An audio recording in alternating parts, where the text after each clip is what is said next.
one last comment from someone that joined us, Mr. Olumese. He strongly does not also believe this virus. So I just want to give him 2 minutes to express himself so we can all hear him before you go, finally. Okay, all right.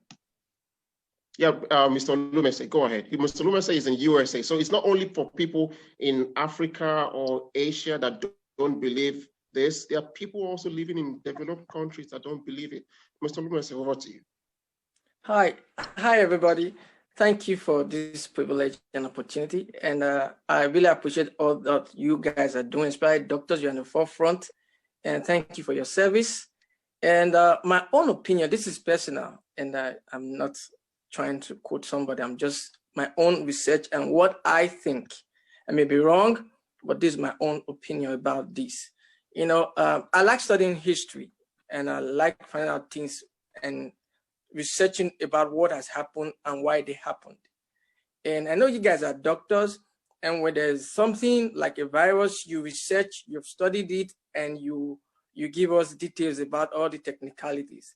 I'm not a doctor, I'm not a scientist, but I like history and I like studying history. And I found out that if there is a virus, which I believe there is, right? But I don't believe that this virus is as dangerous as what they claim it is. And two, the virus is man-made. I know they say it's from bat and the other things.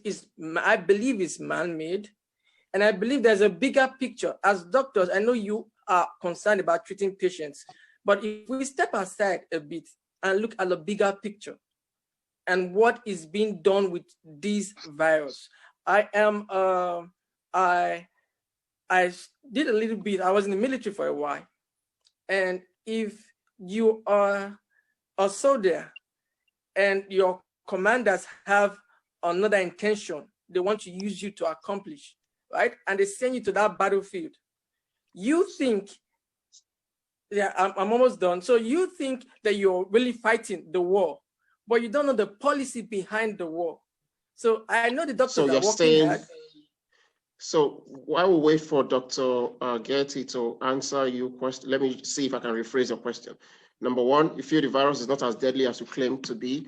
Number two, you feel there's something behind the virus. Probably there's some people controlling the economy, trying to manipulate the world using this virus theory. And thirdly, what is it?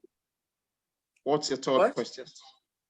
Yeah, okay, these two major things. Dr. Gertie, can you do justice to that? Because sometimes I also feel so. I go to the mall and I see people walking around and I feel, are you sure there's a virus out there? Everybody's living normally. Is it as deadly as people think it is? Well, this is the truth.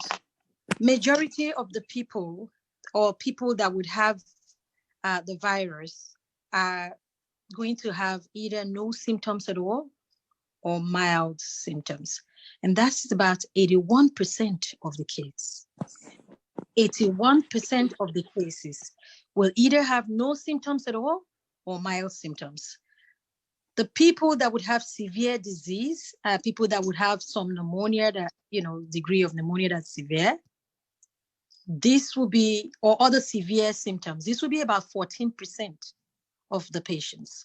And the people that are so sick that they have respiratory failure, organ failure, and other organ failures and stuff, may need intubation even, are about 5% of the cases.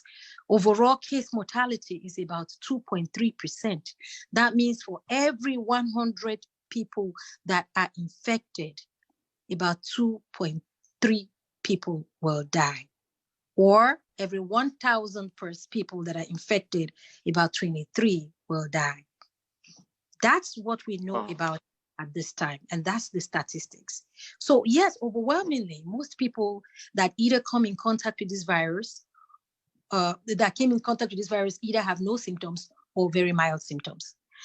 And then about somebody else producing this virus, I know that there's been this theory out there saying that this virus had to be man-made. The truth of the matter is that scientists have been working on this because it's of you're talking as if we're all silly and we're just running around chasing the virus and not trying to figure out how we got there. So scientists have been working on this, and they so far have looked at the genomics of the virus, and it seems like it's natural, because you will know when something is constructed in a lab versus if it occurs naturally. So that's what the preponderance of the evidence is as at this time. And I understand the need to feel that it might be produced by some scientists, but I don't share that concern, because I know from data we have so far, it seems that it is occurring naturally. It looks similar to other bad coronaviruses that have been in existence before.